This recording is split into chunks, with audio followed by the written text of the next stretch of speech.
Okay, should we go ahead? Go for it. Great. Hello. Hello, everyone. Welcome. Thank you all for being here. My name's Julie. I'm with Swedish Mental Health. I'm a counselor at Gibson High School. This is our encore edition to a presentation we did in December. But at the time we were unaware that there was an attendance cap on the meeting and there were many people that couldn't come. So hopefully that's some of you in the audience. So we wanted to present it again. We are recording this presentation for the purposes of just it being available to other people, and we'll post that on the website later. So before we dive into the presentation, I'll just kind of briefly introduce us and a little bit about the information that we plan to share tonight. Hillary, Summer, Sara, and I all work for Swedish Hospital, and we provide mental health services to the high school students at Issaquah School District. We're each at a different school.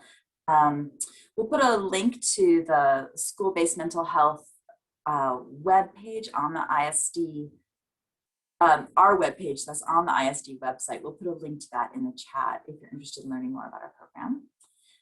Also at the end, we'll share our individual contact information so you can reach us for further information or support if you need that. Before we begin, we just want to acknowledge that February is Black History Month, and also this meeting is being held on Coast Salish people territory.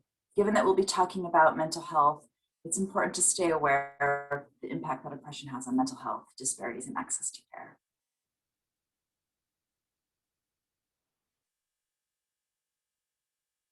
So you might be here as a parent or someone who has teens in their lives in other ways. Undoubtedly, you've seen many of the effects the pandemic has on adolescents.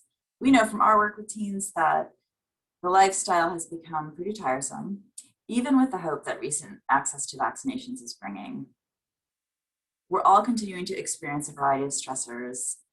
Some of the things that initially felt like benefits of being at home have now become really stressors too. And for teens, there's unique effects given the developmental needs of their stage of life. We know that parenting adolescents can be challenging, and this time might be exacerbating those challenges. So these are some of the things that we hope to speak to tonight. At the end, we'll take some questions. Feel free to just put those in the chat as they come up for you, and we'll do our best to get to them at the end. We'll present some resources throughout the presentation, and we'll be sure that those are available on the ISD website as well. I think everybody's muted and video and all that's turned off, and that's good for the presentation, just it helps everybody be able to see the speaker clearly. We'll just start with a brief video that we think does a good job of highlighting teen experiences during the pandemic and quarantine. We can play that.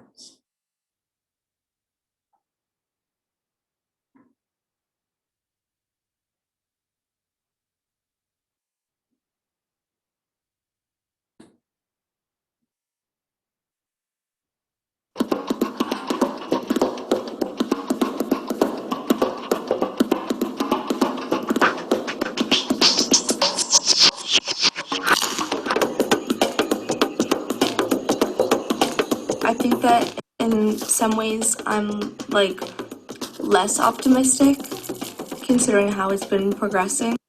Quarantine has kind of been like an endless void of nothingness, doing nothing all the time. I'm definitely doing better now than I was in the beginning of quarantine. I just felt really helpless about the whole situation, and I was upset and irritable all the time. Earlier in quarantine, I had some pretty scary mental health stuff go down, and so that was pretty frightening, and now it's pretty much under control. I think it's starting to feel more real now. It's starting to feel normal, which is completely unbelievable because this is not a normal situation at all. Every day is just blurring together because it's just non-stop, the same routine, and I just feel kind of trapped and kind of stressed. It's insane that this is what's happening, that this is just where the world is at. I've just been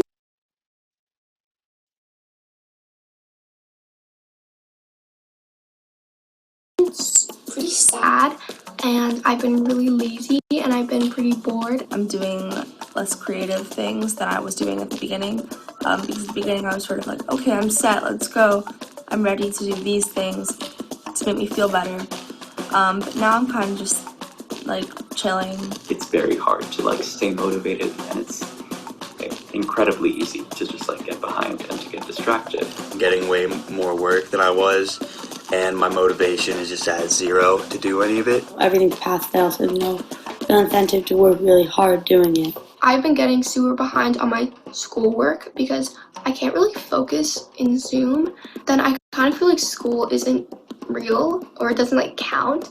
So I get like super behind on all my homework, and then I have so many assignments to do, and I'd just be super stressed out about it. The hardest part about quarantine is not being able to see my friends, because I really haven't seen them in like a month and a half, which is really just crazy. Weekends are getting very lonely. I miss my friends a lot, but I found new ways to communicate with them, and I started talking.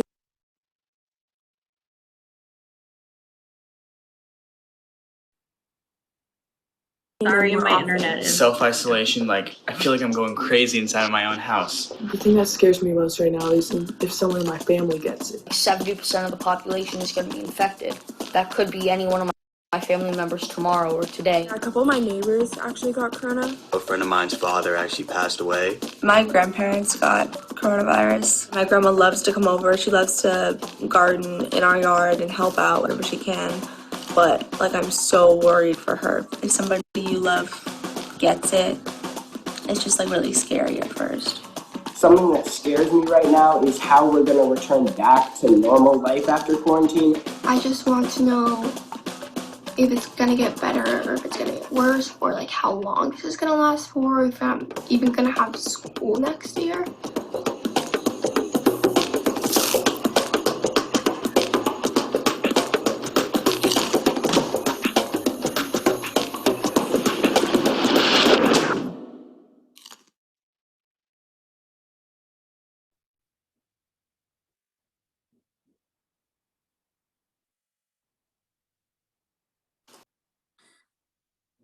So some of those voices might sound similar from the teens in your life.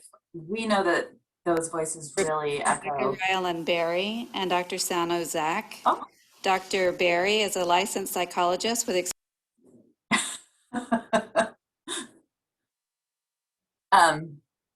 little technical stuff. That's fine.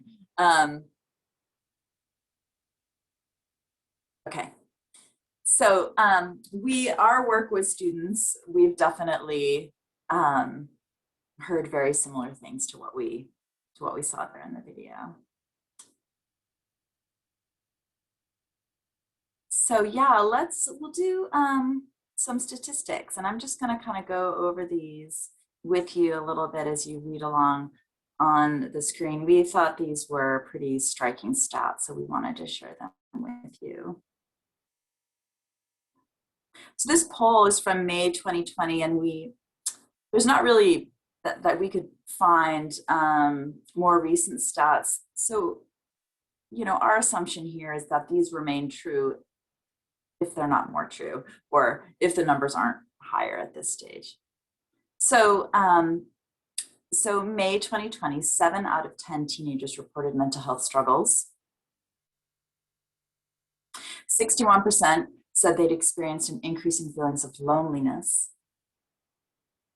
43% said that they'd experienced depression.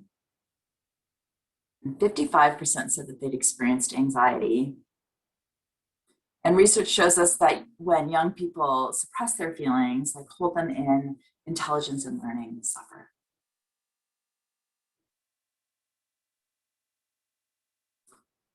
A few more to share here. Young people are struggling the most with their mental health. We all are. I mean, everybody is, but the greatest impacts that we're seeing is with youth. So youth ages 11 to 17 who access mental health screening was 9% higher than average in 2019. I would just say, from my experience working in the schools, it's more than that, and I'm sure the other counselors at the high schools would have experienced the same thing. Youth ages 11 to 17 have been more likely than any other age group to score for moderate to severe symptoms of anxiety and depression. Rates of suicidal ideation are highest among youth, especially LGBTQ+ youth. In September 2020, over half of 11 to 17-year-olds reported having thoughts of suicide or self-harm, more than half or nearly every day of the previous 2 weeks. From January to September 2020, just under 78,000 youth reported experiencing frequent suicidal ideation, including almost 28,000 LGBTQ+ youth. Intentional self-harm, suicidal intent is up by 5% in ages 13 to 17. Substance abuse of illegal substances such as alcohol and cannabis is up by 34% in ages 13 to 17.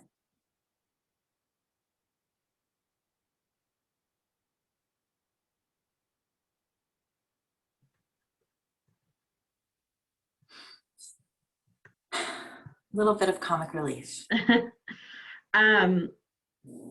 All right, so I'm Hillary Cohen. I am the Swedish mental health counselor at Liberty High School, and I'm just gonna talk through the next few slides.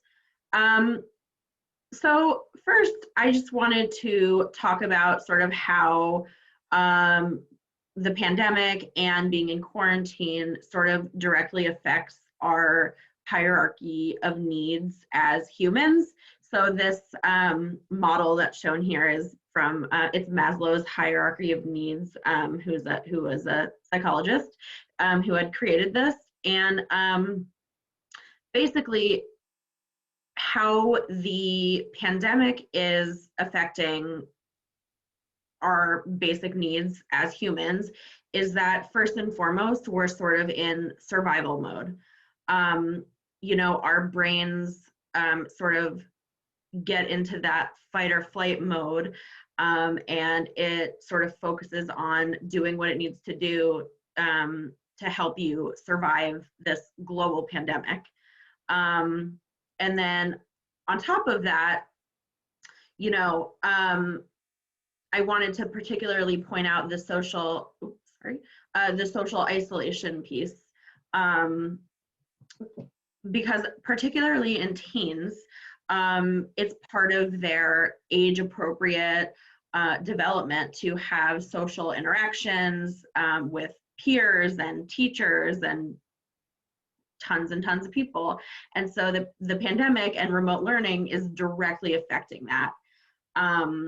So you may notice maybe your child is feeling, you know, has been feeling more and more isolated as the pandemic has gone on. And that's, you know, I think a lot of us feel that way, but for teens, that's sort of directly affecting that developmental stage. And that can commonly lead to depression, anxiety, and feelings of grief and loss, because they're sort of missing out on, you know, these very normal human things, you know, to have an interaction with lots of different people.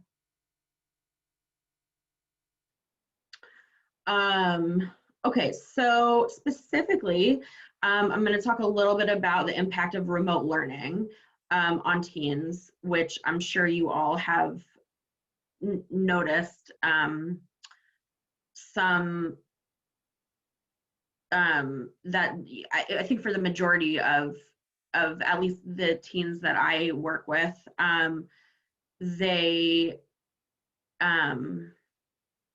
they're having a really hard time with remote learning.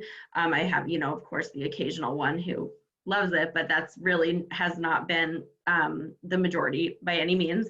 So here are some symptoms that you may sort of notice in your child.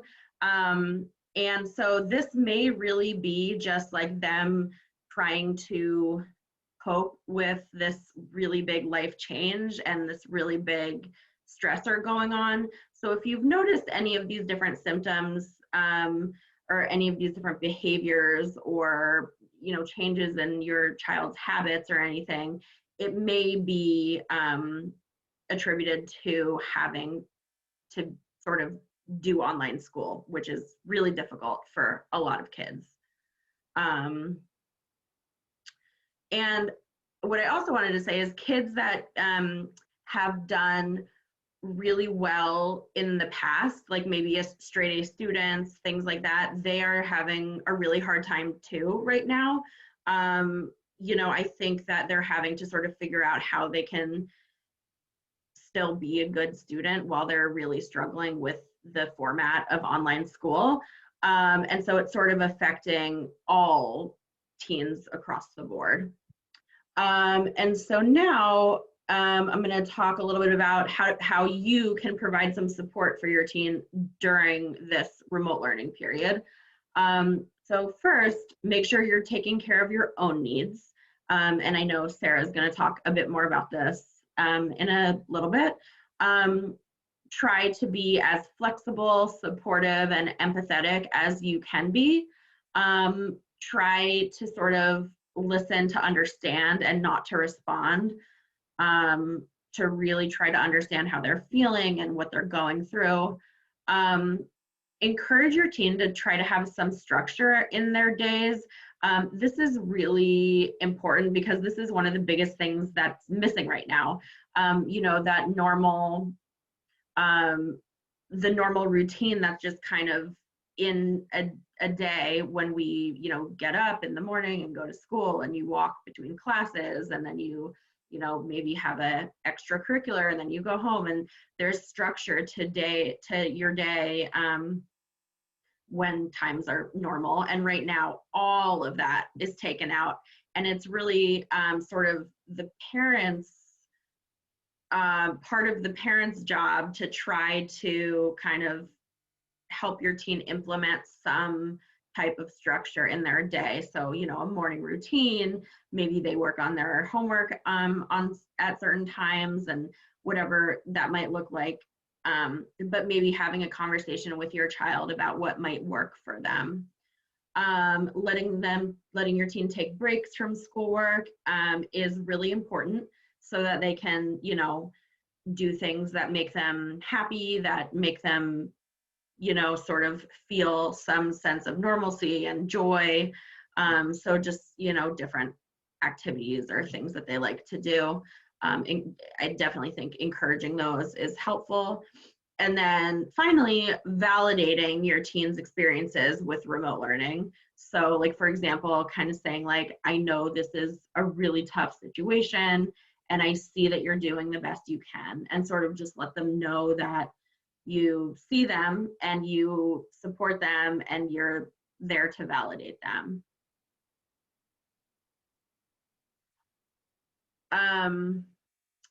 Okay, so the social isolation piece that I talked about before that kids are really missing out on, these are just some ways to sort of help combat the social isolation. So, you know, as much as possible, try to support a sense of belonging and connectedness, to school. And I know that's really difficult right now, but, you know, encouraging them to, you know, turn their cameras on when they go to class. Ask them, like, is there anyone in particular you feel connected to at school? Can you reach out to them? Any particular classes that you enjoy? Encourage them to connect with friends in whatever way is comfortable for them. You know, socially distanced hangouts, FaceTime, whatever it looks like. Going for walks and getting fresh air can be really, really helpful, especially during the school day, because, you know, the kids are sitting in front of their computers for so long, that can be really helpful. Try to do fun things as a family. So like, you know, playing games or watching a movie, that can help them just like feel more connected to other people, and I think will likely help you as well. And really importantly, try to check in with your teen often about how they're doing, sort of, you know, in general, emotionally, not necessarily just about school. So that way you're sort of letting them know that, like, yeah, you care about school, but you also, you know, want to check in about how they're doing and all these other ways.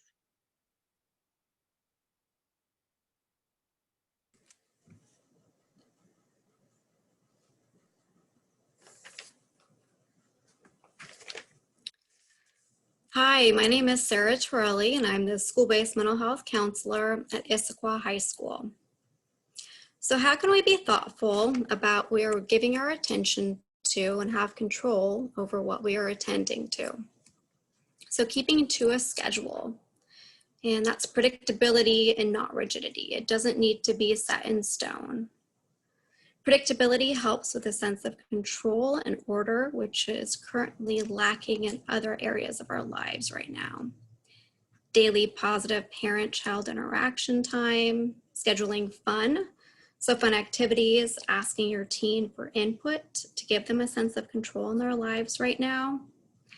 Making sure that everyone's getting enough sleep, because high levels of stress can negatively impact sleep and lead to irritability and lower one's immune system. Make exercise a priority. Exercise helps with mood regulation and energy levels, and getting a change of scenery is really important. And we have a resource at the bottom of the page, the Sleep Foundation, that you might want to check out.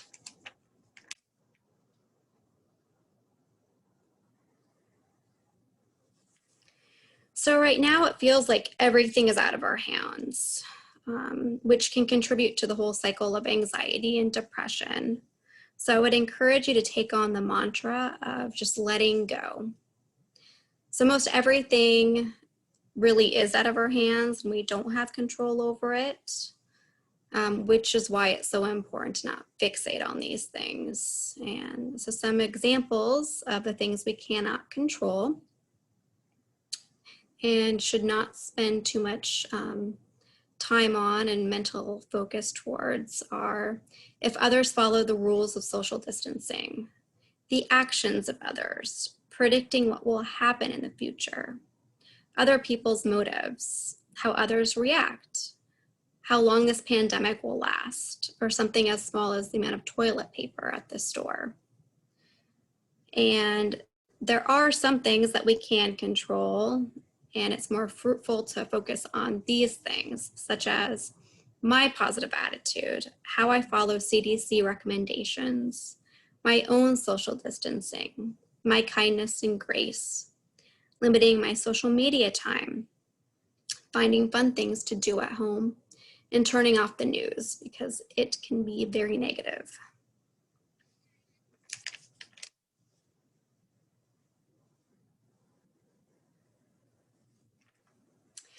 Checking in with your teen about more than just school. So I really want to differentiate between checking in with your teen about academics versus social emotional welfare.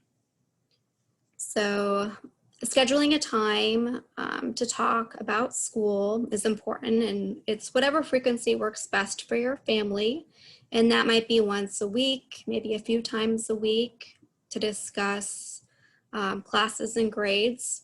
But outside of that time, it's really, really important not to talk about school and to instead check in about how your teen is doing mentally and emotionally.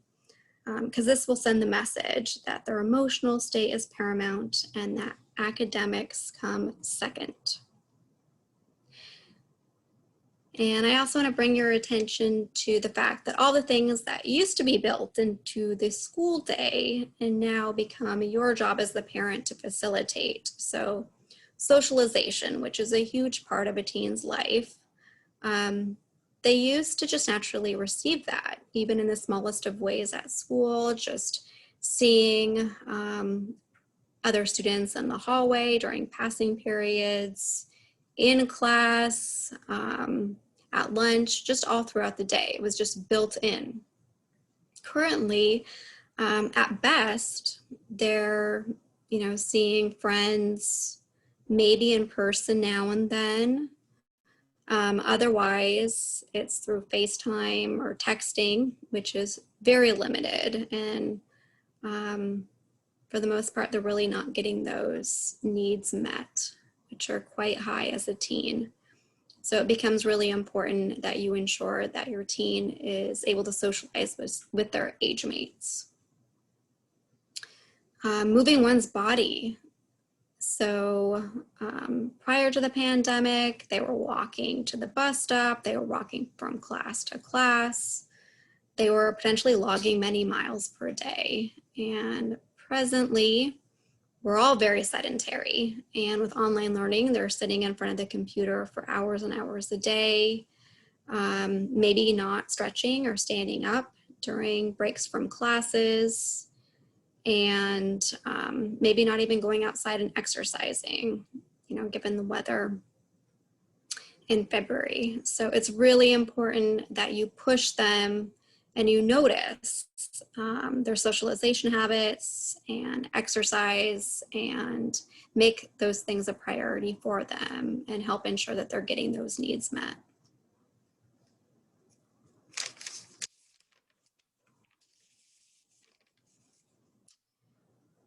So with the check-ins, it's important that you ask them what's coming up for the week, how they're feeling about things, ask about grades, teachers, how their classes are going. And if you pose a general question like, how are things going?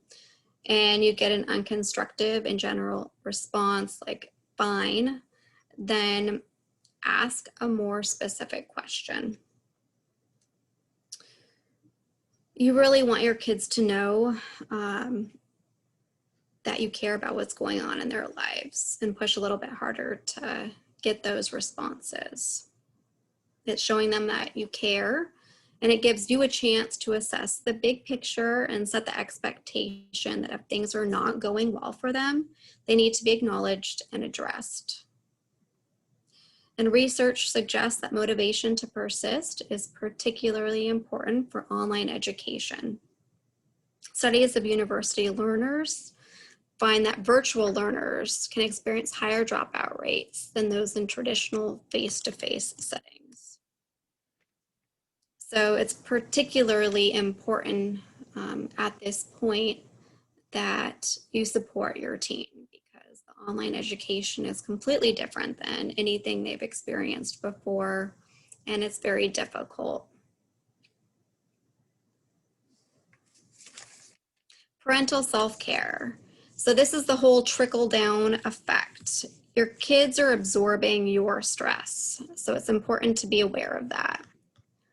So be intentional about creating time and space to recharge and decompress, carving out time for yourself. Be thoughtful and intentional about how you're treating yourself.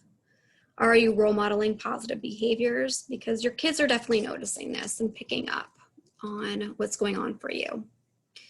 Be realistic. This time is unprecedented, so cut yourself some slack. It's definitely okay to do a little bit less and to say no to certain things.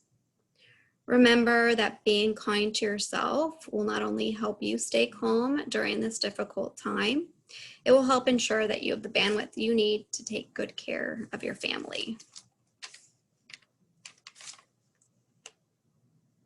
So some examples of self-care for parents. So again, carving out time for yourself, whatever that might look like. Maybe reading a book that you enjoy, reaching out to friends, going outside for a walk, setting boundaries and saying now and then no to doing certain things, buying your favorite snacks. It's really all about the little things that make a difference at this point. These are a variety of resources that might be useful for you to take a look at. There's websites, a variety regarding mental health and specifically for teens, such as Mindfulness for Teens. Some different apps such as Calm, and hotlines, resources for crisis and suicide prevention.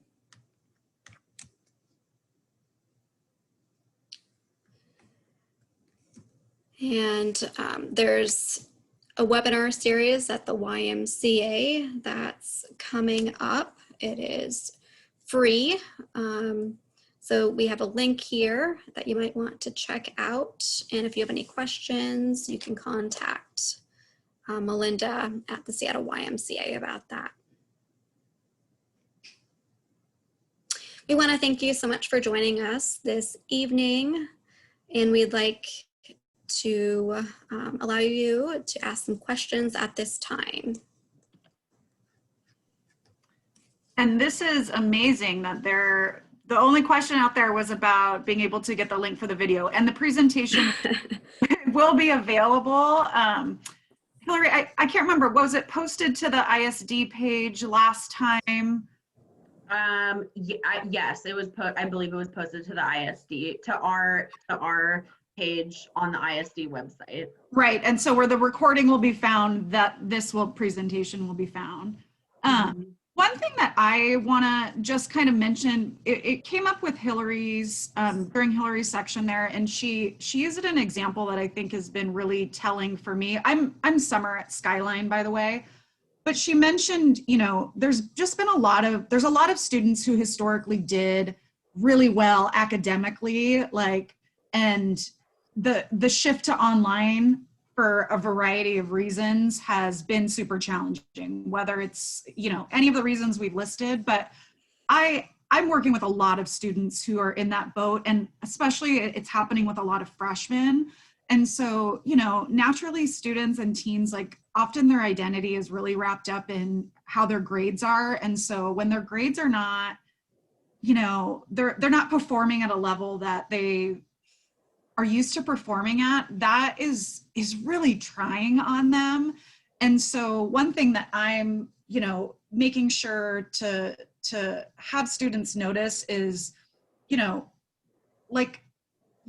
reshaping our identity a little bit, you know, because obviously they might not be in sports either, and they're not doing that, and there's just kind of who am I? So I definitely encourage them to be trying new things, but really a huge piece of this is acknowledging the benchmarks for progress that look different, that aren't grade dependent. They're not, you know, for us as mental health counselors, they're not always mood dependent. Right now, mood is not going to just kind of drastically go up as things change, and grades are kind of looking like that too. It's a slower process based on kind of the context we're in. So it's super helpful and important to kind of acknowledge to your kids that, you know, we're making these changes and that is progress, and they're small. It's this idea of big goals, but really think small on progress, because we're not going back to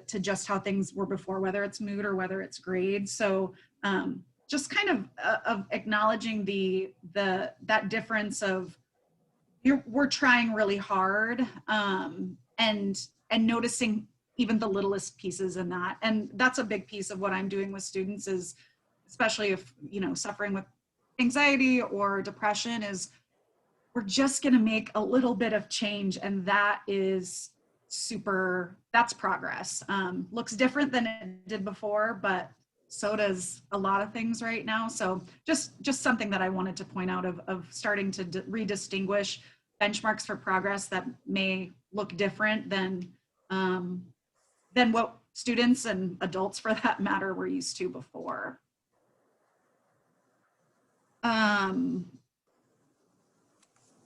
The recording will be on our section of the ISD page. Sorry, now I'll have these other questions here, if anybody gets to it before me. Does anybody have the link to that page handy that we could put it in the chat? If not, we can look for it. See if I can grab it really quick. Yeah. So this question, I'm concerned that some of the teachers are passive about their classes and missing the opportunity to connect and develop relationships to support the students as they should. How can we make a difference and encourage the students who are falling through the cracks? You know, I can only speak for Skyline in the sense that staff are working so hard to try and connect with those students, between their school counselors and grad specialists. And, you know, they did the SDQ not super long ago, and those students were connected. But I'd really just start with reaching out to the teachers. If we know that, you know, and you can advocate for your student to do that for themselves, but if they don't want to, you're certainly welcome to reach out to the teacher. It's hard. I was just telling my colleagues here that I did a presentation the other day, and like nobody's camera is on. So it's even harder to connect that way. And so what I tell students is unless the grade is just really bad or, you know, into a failing sense, teachers aren't going to know in the same ways they knew before that students are struggling. So don't hesitate to reach out to the teacher. Don't hesitate to reach out to the school counselor. They really are, you know, putting a lot of effort into work and in trying to manage this. If it really feels like a teacher issue, I mean, I definitely would take that to, if you've talked to the teacher already and doesn't seem useful, you can also reach out to your student's assigned admin, the assistant principal too, if there's additional concerns. Summer, sorry, I see a question here that I just wanted to bring up. So there's a question about how limiting social media does not work for your teen right now because it's her only opportunity to interact with her peers. So that is a really good point. I mean, because the fact of the matter is teens, we want them to still have social interactions in whatever way is possible. And that right now, I think for most of them is likely social media. And so I think, you know, I see in the question it says, you know, your teen does exercise regularly, which is awesome. But some other, like just some ways to help set some boundaries around the screen time, or just, you know, trying maybe like having your teen put their phone away, like, you know, an hour before they go to bed or something like that, or just try to work in some other things in addition to your teen being on social media, you know, like playing a game as a family or something like that. I know that's it's just a really tough spot, I think, that a lot of teens and parents are in, because we don't, I think, like taking away, you know, your teen's phone, things like that is just, it's not necessarily feasible right now, because, you know, we want them to have social interaction. And if that's the way they're going to do it, then that's, you know, that's most likely what most teens are doing right now. I don't know if you guys have anything else to say about that stuff. I would just add that apart from socialization, just ensuring that like typical daily activities or weekly activities that we didn't think twice about before the pandemic, such as going grocery shopping, running errands, potentially including your kids on those trips. Because I've met with quite a few students that I'm concerned about who are not leaving the house except for maybe every 2 weeks. So they're inside, not seeing the rest of the world, except for, you know, a couple times a month. And so what that does is increases people's anxiety and social anxiety in particular. So I would really encourage you to ensure that you're engaging in just kind of some of those basic behaviors that we used to do all the time and take for granted. I'm going to address, I didn't see the social media question, so I don't know if I'm not getting all the questions here, but the other new one that I see is about tips for getting your teen to interact more with teachers and classmates. Yeah, this is super, super challenging. As far as with teachers, I know that the schools are set up differently. I think Skyline and Issaquah High School are pretty similar schedule, but for us, we have flex time, and that's a really important time to be able to connect with with their teacher.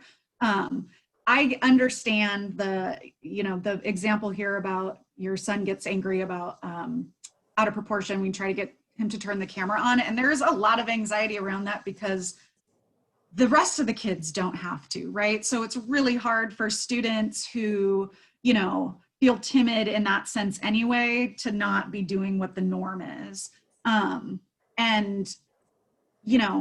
So those of you with parents who are parents of kids who are leaders, like I would definitely encourage them to do it because, other students may follow. Other ways to get involved though, like the clubs are still running. Of course, they're still on Zoom, but they're still running. So that's a way to connect. Skyline has social lunches. I don't know if the other schools have similar things like that where, and I think all of those are advertised through Canvas. So those are, I know some of the teachers lead and staff lead little groups on like really specific fun topics. And those have been popular. So it's definitely putting yourself out there, but kind of the way to do it at this point. Julie, is that the same at Gibson Eck? Is there, with your guys' format, are there some other things? Yeah, I mean, I think at Gibson Eck, there's maybe a slightly, they have more independent project time. So there's like slightly less, but in terms of, having cameras on and off, I think it's the same kind of thing. I think, kids are facing similar struggles. I do think that Zoom can feel like a spotlight, right? It can, so for kids who are already, maybe not ones to speak up a lot in class, I just think Zoom really exacerbates that feeling. And so it might just, having an angry response makes me feel like it's just too threatening. And so I would just, I think I would want to be encouraging that kind of connection, not other ways. Like if the camera's just not the option right now, like other activities, are there other ways to engage with classmates and teachers and through whatever groups might be happening or any activity, if that's the concern, is just keeping them connected. I'd love to see everyone's cameras on too, because it does really help with engagement. It really does. And yet it's tough. Not happening. Mm-mm. This question from Carol about any tips on how to encourage a kid to connect with you if they're voicing their mental health is suffering, yet the student isn't articulating to them the details of what she's feeling. So students, students do have to consent to meeting with us, as do parents, but I encourage parents to, you can base it off of, I went to this presentation and, you can contact them and they'll, we just have to sign some forms and they'll tell you how to, how this works, and it's confidential. So once we start meeting with students, while we do, would break that confidentiality if we had concerns about their safety, what we talk about them was confidential, so that you really can kind of give them that preface of, you really can talk to this person about things that you might not want to share with me right now, and they can help you work that out. But they can absolutely email any of us and say, I'm kind of struggling. What do we do next? I'm interested in talking with you. And it really can start with one session. It doesn't, if they don't feel comfortable after that, then that's okay too. But they're welcome to reach out to us. And parents are welcome to also. Just at the end of the day, the student has to consent to see us too, but all of us kind of have our email threads that we provide information about how we do our own scheduling and things like that. So it's just kind of that initial reach out so we can start a thread. And yes, our sessions are via Zoom right now. Unfortunately, we are unable to be on campus. I see another message here. I think some of the messages I think are sent privately, since I'm the host. So this one, I'm just going to read this one. It says, what if the student doesn't want to join the social lunches that are being provided at Skyline? I've tried so many times to talk about them, but they flat out refuse / not interested. And I know it will help them feel connected to their peers, especially being freshmen at school.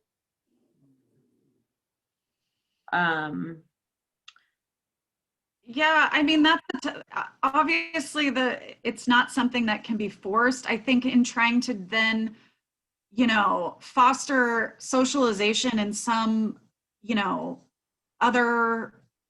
some other way, if there was friends from the student from middle school, and of course, everybody's safety precautions are different and need to be respected in terms of in-person stuff. But, you know, it may be that you're going to have to do a lot of facilitating with, let's go, you know, if there's family friends that you have, or, you know, just kind of getting out on your own and doing it together. It's definitely a hard thing to force. I think your encouragement says a lot, just that you're supportive, and, you know, they don't want to do that, let them, you know, keep it open in terms of, let me know what else you can brainstorm, if there's another way that you might be able to connect with students that I'm not thinking about, if you don't want to do this.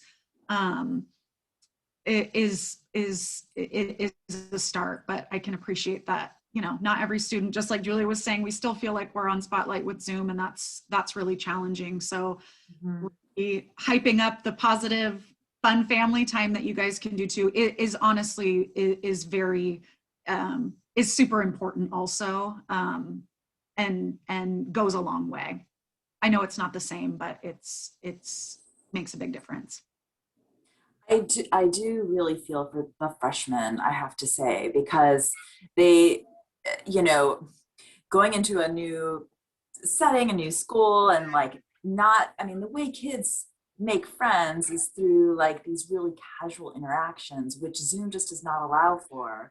And even a lunch Zoom, requires a certain kind of like putting yourself out there that's just really terrifying at any stage of life, but particularly when you're a freshman. Like it asks a lot. And so, not that you're asking a lot, like but that situation asks a lot of a student. And so I just do think it's really hard for freshmen. And, you know, I know there are some freshmen I know at Gibson who have had a little bit of luck with some of the like student art club that's getting started, and like a student gaming club that's getting started, where, you know, there's an activity, so they're not just forced to sit and face people and talk, but there's like an activity that provides some structure and a little something to hide behind, right? And I think those things sometimes are a little bit easier to access for kids trying to meet people than just like, here, go talk to people. Yeah. I don't see any other questions on our end here. Hillary, do you have any that came in for you? I'm just double checking, but I don't believe so. Nope. And Julie did put the link in there in the chat for the ISD page. I don't know how long it takes for the people at the district to upload this, but just kind of keep checking back. We'll get that sent to them soon. And then, yeah, certainly reach out to any of us, you know, based on where your student is, if you have more specific questions, or questions about services or any of that stuff. Like, do not hesitate to email any of us here. So. Sure. Yeah. All right. That's it then. Well, thank you all so much for attending tonight, and hopefully it was helpful, and hope you all have a good rest of your week. Thank you, everybody. Thanks so much. Thank you. Bye. That was cute.